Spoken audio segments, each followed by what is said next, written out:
you have got to try this tasty July 4th dessert that's also easy on your wallet.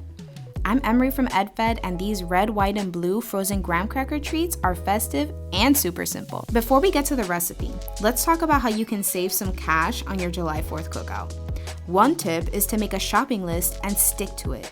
Trust me, it will help you avoid those pesky impulse buys that really add up. For this recipe, you'll need just 3 simple ingredients: Cool Whip, graham crackers, and red, white, and blue sprinkles. And here's another tip: buy in bulk and take advantage of sales to save even more.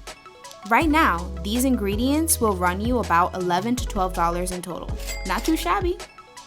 Alright, let's assemble these bad boys. Start by scooping some Cool Whip between 2 graham crackers. Then, dip each side in a pile of festive sprinkles. Pop these babies into the cookie sheet, cover with foil, and freeze for a few hours. And voila! Look at how much you get for your guests. And speaking of guests, here's my last tip. You can save even more money by asking your guests to bring their own dish to the cookout.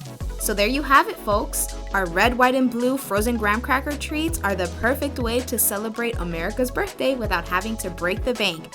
And it's low in calories. Happy 4th of July!